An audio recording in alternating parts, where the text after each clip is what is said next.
All right. My name is Richard Lee. I'm a retired immigration officer. I've worked for fraud detection and national security. We're Department of Homeland Security. And I was an instructor at FLETC, the Federal Law Enforcement Training Center, for my last 3 years before I retired.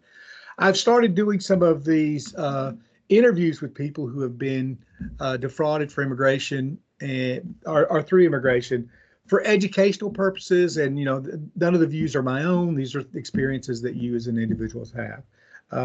I have with me today Kia Ramona. Is that correct? Mm-hmm. And Yes. Kia is going to share her story with me. One of the things I do like to start out with is these are recorded for educational purposes, and I do post them on YouTube. So Kia, are you agreeable with that? The one thing I do ask is let's not use the name of your spouse. We'll just call him your spouse or your husband or your wife, whatever it was, just so you don't get pushback. I'm going to be fine, but I want to make sure you don't get a hard time for it. All right. So let's just start out with you tell me your story. How did you meet? You met an immigrant spouse? So what happened?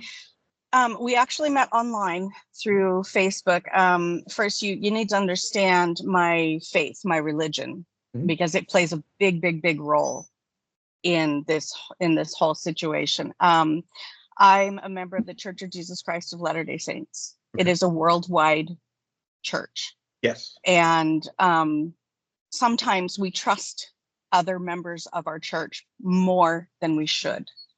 We take a lot of them on face value when we probably shouldn't, because people are people.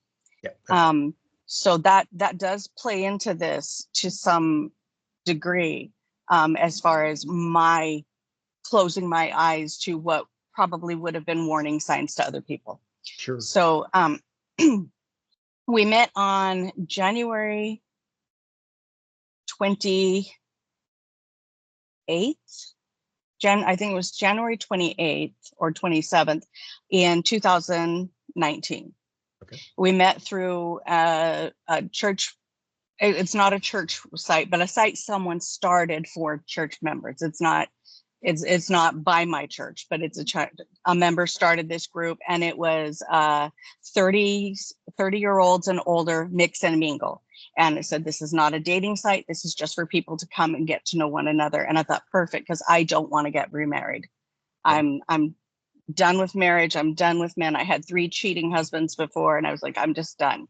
And I just wanted other people who believed like I did. And I wanted a place to come where we could talk about gospel subjects. Well, it shortly showed itself to be nothing more than a dating site. And I went in to actually remove my name and just leave the group. I was like, this isn't what I want.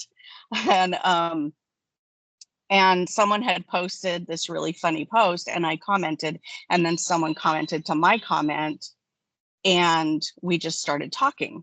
It was about 3 weeks before I realized I thought I was talking to a woman from another country. I didn't do my due diligence. I didn't go into the Facebook page. I didn't go check them out. I just was talking with this person who just seemed to be so righteous and so godly, and someone I could really connect with. And I was about 3 weeks into that when I realized, when I decided to check out, I was like, this woman has such a beautiful spirit. I need to check her out. So I go to the site, and flipping through all the pages of pictures, I finally connected that this name that I didn't recognize, because it was a foreign name and it wasn't gender specific to me and my culture. Yeah. So I realized I was talking to a man, and I put that out there. I said, oh my gosh, I thought this whole time I've been talking with you, I thought I was talking to a woman. And he called me. Well, I told him I wasn't interested in dating. I wasn't interested in marriage. And he said, well, can I just minister to you? And I said, that would be really nice to have someone who wants to speak the word of God over me. That would be great. So I agreed to that. We began talking every single day, reading scriptures together every single day. He would read, I would read, prayed together. This went on for several months, and he said to me, I'm a righteous man and you are a righteous woman, and I think we should make a temple marriage our worthy goal. Now, in my faith, temple marriage is for eternity. You don't just marry for now, you marry for eternity. And it is really sacred. To those of us who hold it sacred, it is really sacred.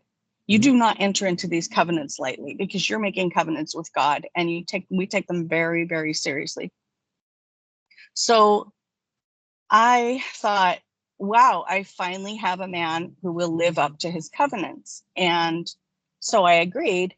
He wanted to get married right away. I said, no, I have things planned. I think we should set this for November. Mhm. So we're in March or April. And I thought this would be plenty of time for us to continue to see, and let this evolve. Well, over the course of those months, nearly every single day we read scriptures together. We prayed together. He gave me blessings. I mean, it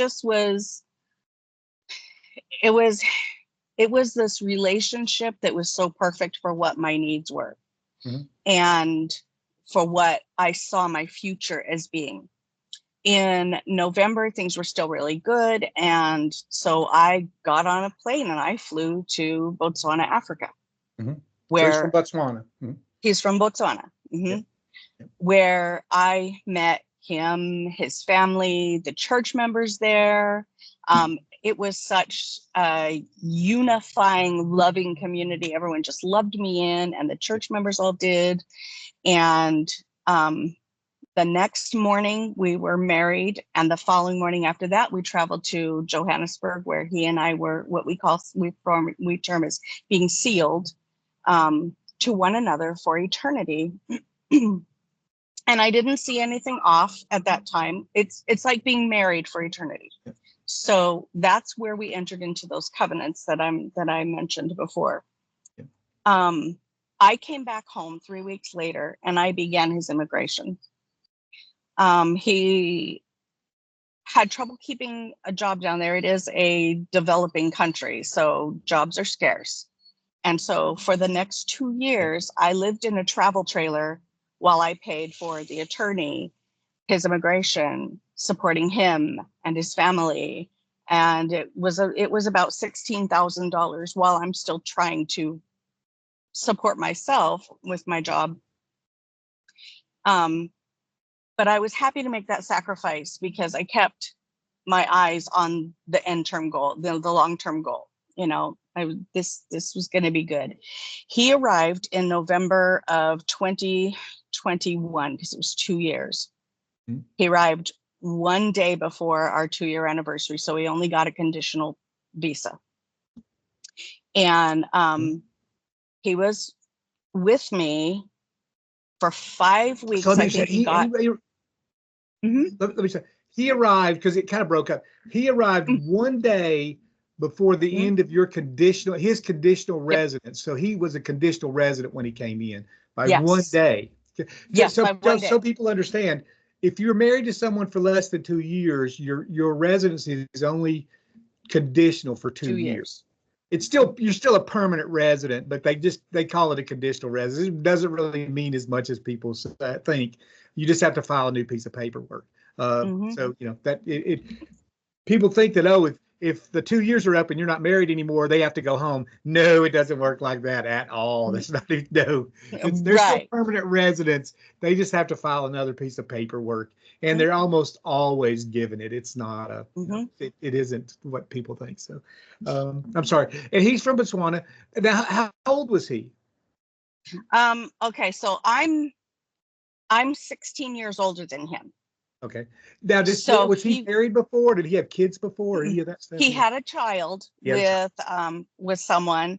I found out later he actually has 2. Yeah. But I didn't find out about the second one till like last year. But by the same person? No. The first one is actually older. Okay. And at first he told me she wasn't his. First mother? The first child is actually older than the one I met, the one I knew about. Okay. Yeah. Like I said, I didn't find out about her till last year. Okay. But so when he got here, he was here for 5 weeks and he got a job, but we worked opposite shifts. Mm-hmm. And I told him, I said, well, they said they had day shifts available. Why don't you see if they can move you to day shift? That way we work the same and then we have our off hours the same. And he's like, no, they won't move me. And told me he had already tried. So I said, okay, so we just worked opposite shifts. I had been putting groceries and things on credit cards right before he got here because I was sinking. Yeah. And so he got his second paycheck and he announced he wanted to split the finances. And I was like, wait, oh, why? Marriage is like this, not like this.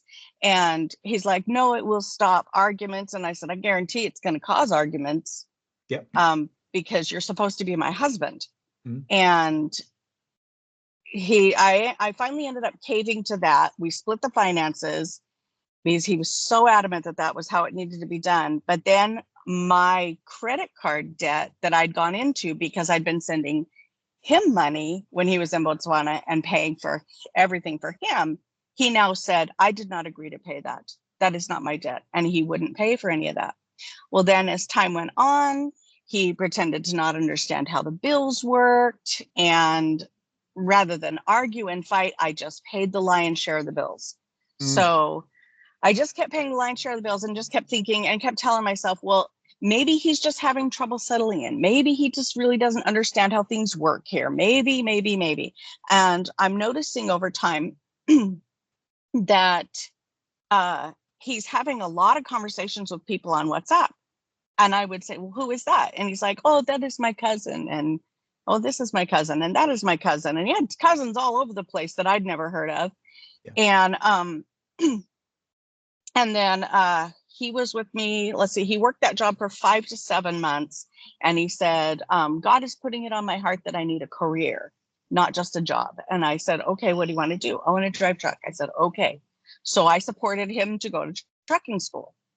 He went to trucking school. He graduated with a certificate, but he couldn't drive because he can't read the road signs well enough to get his turns in time. And so he kind of washed out of trucking. Because he couldn't read the signs. So he couldn't read the road signs, so he couldn't get it. Can't be a truck driver. If you can't read the road signs in time and know where you're going, you can't be a truck driver. So he washed out of trucking, and then oh wait, I gotta back up. So my dad was a truck driver and a diesel mechanic. And so I told him, I said, heck, if you want to be a truck driver, when we get you going, I'll go to school, I'll drive truck with you, we can team drive and we'll really make good money. And then he washed out. So I don't know if he really washed out or if he like washed out because he didn't want me on the road with him. I don't know, but that I'll let anyone else speculate on that. But so when he couldn't be a truck driver, he gets another job, and this job requires him to travel 5 to 6 days a week. So he's off installing medical equipment for a national company. And he meets people in there, and he applies for an apprenticeship. Now, this was all in Oregon. He applies for apprenticeship in Utah, and he gets it. Well, I work for the state of Oregon. So I'm like, well, I'm not going to leave the state of Oregon and go to Utah if your apprenticeship is only for a year. So let's just go ahead. I'll support you through this. So I supported him through that.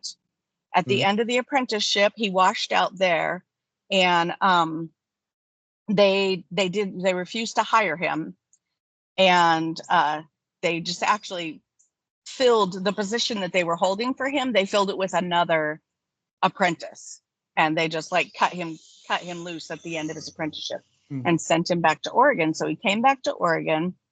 And he was there for a couple of weeks, and he got the position through the same national company, which I don't want to say the name because I don't know that I should, but through the national company that hired him, he got a place in Ohio. And they provided him with $7,500 relocation funds for him to move his family to Ohio. I applied to be supported to go continue to work from Ohio with my job. That was approved. I was super excited. We were supposed to split that money. He was supposed to, at the moment I got my approval, he was supposed to deposit the money, half that money into my bank account so that I could move out and move all of our things out. Instead, He refused to give me any of the money. He called me and he said, and I'm trying to figure out why he's not giving me the money. And he called and he said that he had received his 10-year permanent green card 3 days ago. And I quote, "Your services are no longer required in my life." Yeah. So you guys were together for 2 years, and then he got his permanent resident card. And then the day after, online. This is online. Yeah. You're all online. Long distance. Yeah. Yeah. And this is, so people understand this, this is so common. You are not alone. You know, if people who've read my book, you know, I've had people just, this story goes on and on and on, over and over again, every day, thousands of times a day. People do this. And what I try to tell people, and I want you to understand this too, is that, you know, people will look at you now and say, "Oh, you should have known better." Well, no, you shouldn't have known better. People are telling you a story and you believe them. People tell me stories all the time. And I mean, I have a lot more experience in this, so I'm a little bit, my flags come up quick and I go, that doesn't make any sense. But even when I say that, but even me, as a fraud officer, just because something doesn't make sense, one, doesn't mean it's fraudulent. You have to have a lot. It takes a long time to build evidence and information to determine that they're really being deceptive and fraudulent. You see clues and you see signals, but they're never perfect. It's kind of imperfect. I mean, it'll set you down a path to where you find it. So people who aren't even trained to do this, just the average person on the street, I mean, this guy's telling me this line, and I'm in love with him. You know, I'm in love with her, and so. Yeah, you're in love with that person, and they devastate people. Now, how did you? So financially, he left you at a big hole. Oh, he did, because that's the next piece of this. So through the course of the time that he's off in Utah, and now he's come out to Ohio, and and he was off traveling, I'm paying the lion's share of the bills. Now, just so you know, he's making more money than I am through the majority of this time. But I'm paying those bills because he says, no, even that is not my bill. That is your bill. And then it was like, suddenly, I mean, we have one car, it's my car. And then he was like, why? His company provides him with a vehicle, provides all the gas, providing him with meals while he was in the apprenticeship. I'm having to provide that all myself. He stopped contributing to the car. He stopped contributing to joint accounts that we had started together. And so now I'm back putting things on credit cards again, just trying to keep my head above water until I can join him in Ohio. So he left me pretty deeply in debt, but he kept all that money for himself. The seventh, he gave me 500 of it.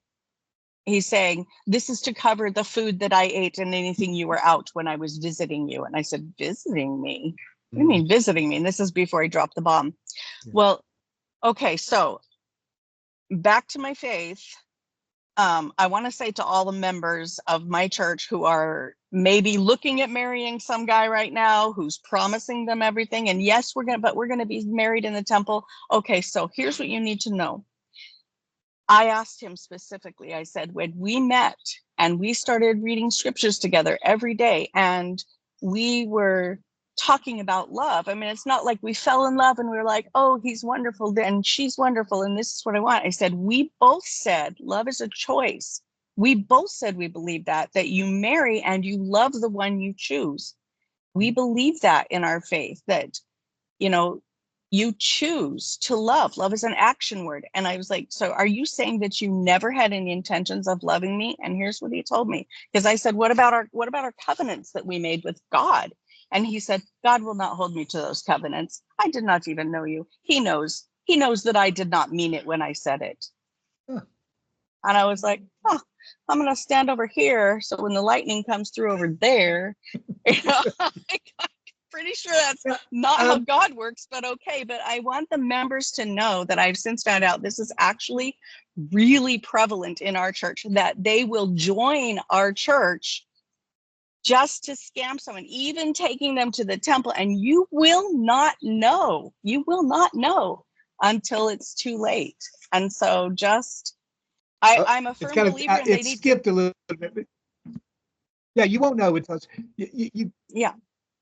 But I'm a firm yeah, believer yeah, you in won't if know. you want to marry, I'm sorry, go ahead. that's okay. I'm a firm believer that if you want to marry someone from another country, Mhm. they need to get themselves here, stand on their own 2 feet, and then present themselves, because what are they bringing to the table? I am the one who brought everything to the table, and I didn't require him to bring anything. Just bring yourself, show up and eat. And So some of the things I would that's tell the you wrong way to that, do. yeah, I'll tell you on my side for viewers if you want to see this is anytime you find you got to look at their culture. You and don't listen to what they tell you about their culture because they're lying to you. I mean, their culture Mm-hmm. says X, Y, Z. One of the things I used to tell people all the time, and officers, and it is true, is that uh, in many cultures, divorce is extremely taboo. We try to judge people based on our Western culture, where divorce is just handed out like candy. But in those Mm-hmm. cultures, it is not. They Mm-hmm. often over 50% of the marriages that I did, the investigations I did, they all had fake divorce decrees. They all Mm-hmm. had fraud. They were all fraudulent because they don't get divorced. It just Yeah. isn't happening. And I bet Botswana is one of those countries that they just don't. Mm-hmm. And it might even be a culture where, and you got to also be careful because it's a culture sometimes. And I don't know Botswana. I didn't deal with a lot because it's fairly small, but a lot of those African countries, the South African, West African countries, Eastern African, they're allowed to marry more than one Mm-hmm. woman. So it isn't a big deal that they're marrying you and not even telling Mm-hmm. you that they have another wife Mm-hmm. because they can do that. It's perfectly Yep. acceptable. Some people have Yep. 10 wives, 100 wives. Some of them have, 5 or 6 wives, and you never know. So you don't know, and you can't listen to them. You've got to look at the laws of the country that they're coming Mm-hmm. from. They'll get divorces. I don't know Botswana again, but I like to give examples so people understand this. Is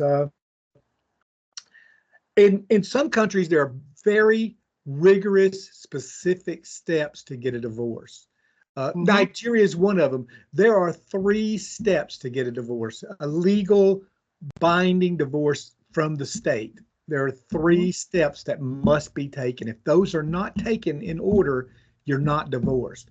In customary divorces, some people get customary marriages. There are specific steps that must be taken to end the marriage. And if they don't follow those steps, they're not divorced. So they'll do like a halfway customary divorce. They'll do some of the steps to have something to give you, but they didn't really follow through. And divorces are that way too. My suspicion is that he was married in Botswana and he had No, kids. he was not. He Yeah, was not. yeah. It So he in told you that he wasn't. No, he was not. He Yeah, was not married in Botswana. yeah. I do know their laws. I do know their Oh, do culture. you? Okay. Yeah, I Okay. do.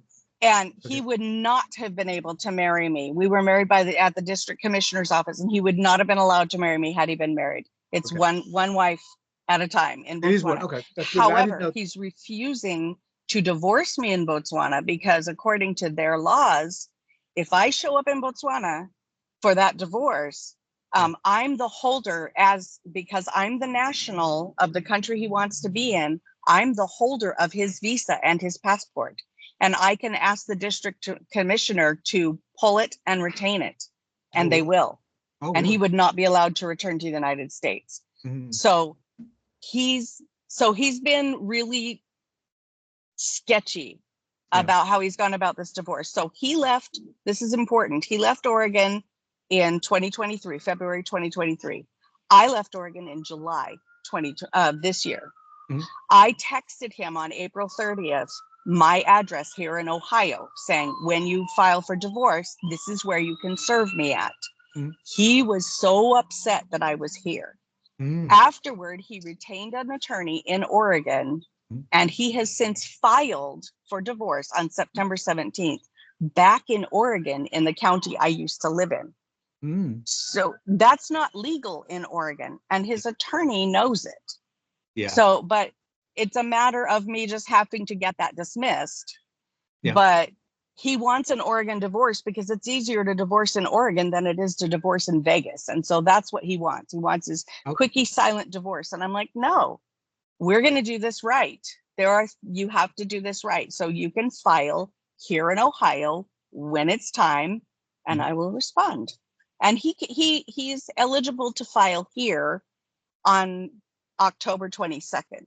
So by the time I finally get served, I should have no problem getting the one in Oregon dismissed. Fingers crossed that at least one piece of this will go correctly. Yes. But yeah. So there's that piece. Okay.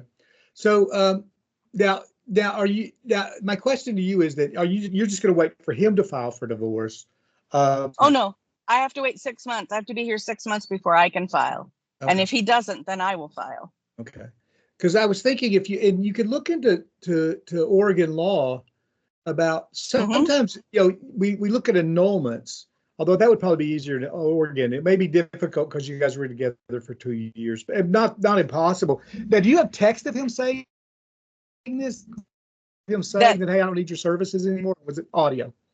No, he said that, and that was something that he said to me. And then also when I asked him if he ever intended to love me, I said, why did you marry me if you never intended to love me? And he said, these things are not always done for love. Sometimes these things are done out of need or want, and I no longer want you. I can qualify for citizenship on my own. I just need you gone from my life. Have you thought about this? This is what I wish people did this more often.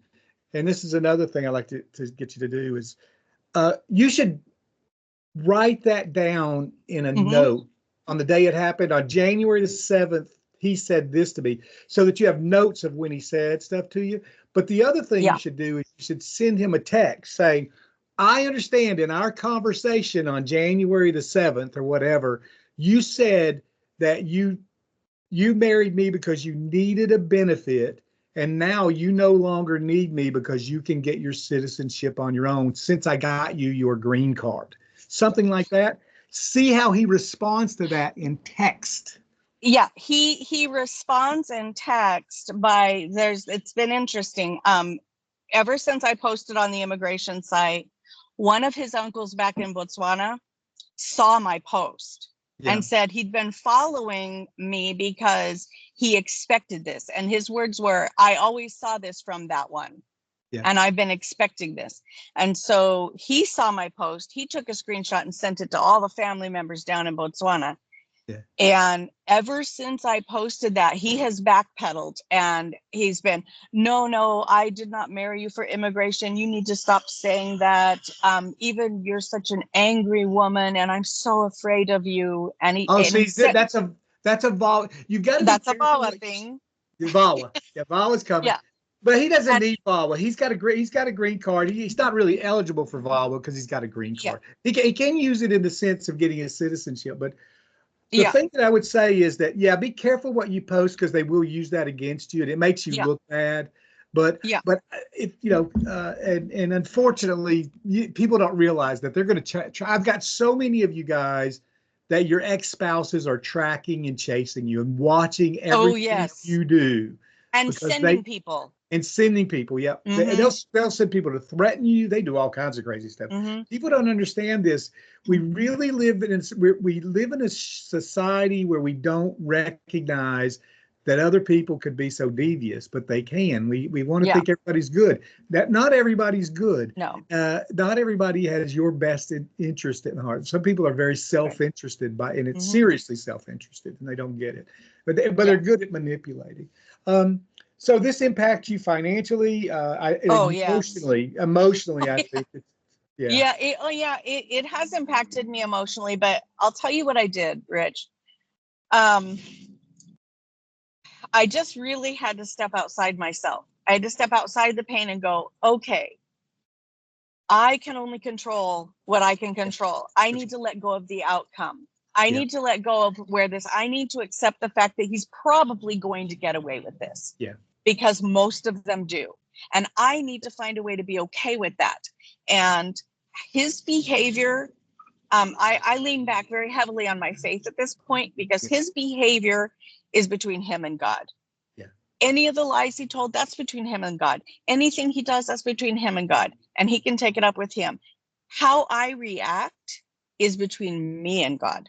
And so I am just keeping my focus on what are the steps I need to take as far as the divorce go and as far as USCIS goes. I'm going to take all those steps and then let go of the outcome. Yeah. Because you can't. And here's something that I know that they do. They will bait you, and they will bait you if in a conversation, and then when you explode, they record you. So you sound like the crazy person. Oh, that's He's right. baited me several times through text message, and I always just